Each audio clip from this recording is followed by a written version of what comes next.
Now viewers, as India salutes the heroes of Kargil, the Indian Army is preparing for the wars of tomorrow. With cutting-edge firepower, high-altitude mobility and the next-gen surveillance systems. From precision artillery and assault rifles to battlefield-ready drones and radars, both indigenous and imported platforms are now being deployed to sharpen the Army's edge on every front, whether it's desert, jungle or mountain. And these systems not only boost combat readiness but also reflect strategic shift under Make in India initiative, turning India into a hub of defense innovation and manufacturing. In fact, in this special series, we take you to the front lines of India's military transformation, where technology meets terrain and where every new system gives the Indian soldier a stronger advantage. Let's take a look at this report. Ladakh की इन पहाड़ियों में आपको तैयारियां नजर आएंगी भारतीय सेना की। यहाँ पर हम आपको दिखा रहे हैं कपित ध्वज फॉर्मेशन, खास तौर से हमारी इंडियन आर्मी के जो ऑल टेरेन व्हीकल्स हैं उनकी एक झलक हम आपको दिखा रहे हैं कि किस तरीके से चाहे कितना भी उबड़ खाबड़ वाला इलाका हो, रेगिस्तानी इलाका हो, बर्फीला इलाका हो, हर तरह के टेरेन में क्योंकि हमारी जो सेनाएं हैं वो तैनात हैं, तो वहां पर इन व्हीकल्स का खास तौर से इस्तेमाल किया जा रहा है।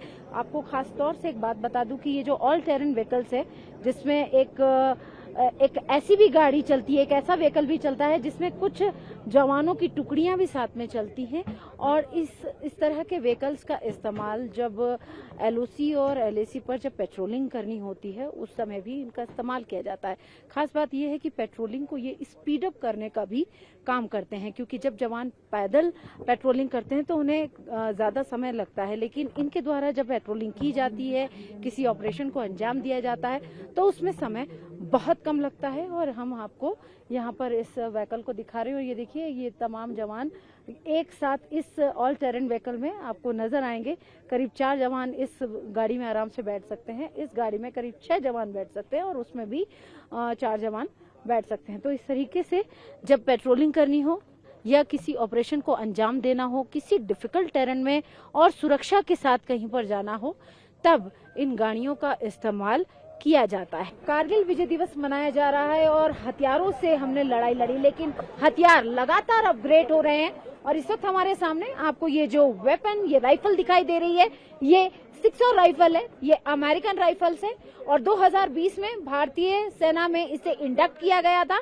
खास बात यह है कि ये हमारी एलओसी हर जगह तैनात है और इस वक्त एलओसी पे भी हम इसे देख रहे हैं। सर, थोड़ा सा 600 राइफल के बारे में बताएं कि किस तरीके से इंसास राइफल को रिप्लेस करने में ये कामयाब रही और इनकी क्या खासियत है। मैम, अगर हम इसके सबसे पहले अगर खासियत की बात करें तो इसका मैम जो बट स्ट्रोक है ये एडजस्टेबल है। इसकी 6 पोजीशंस होती है, 6 पोजीशन से मैम जो फायरर होता है वो इसको इजीली यूज कर सकता है। और मैम इसके अंदर पिकेटनी रेल की सुविधा दी गई है जिसके अंदर हम फ्यूचर में आने वाली न्यू जो साइट्स हैं उसको हम यूज कर सकते हैं और इसके जो साइट्स हैं इसके अंदर हमारे को किसी भी एडजस्टिंग टूल की जरूरत नहीं पड़ती है।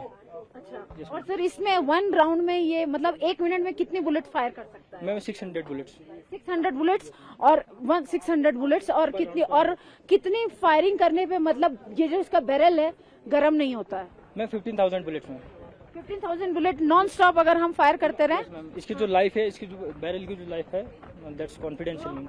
वो अच्छी है। तो देखिए हम आपको यहाँ पर 600 राइफल दिखा रहे हैं, 600 राइफल जो कि एक अमेरिकन गन है और खास बात यह है कि 2020 में ये हमारी भारतीय सेना के लिए इंडक्ट की गई थी। लगातार इनका इस्तेमाल हमारे एलओसी एलएसी पे किया जा रहा है और खास बात यह है कि इंसास को इन राइफल्स के जरिए रिप्लेस किया जा रहा है।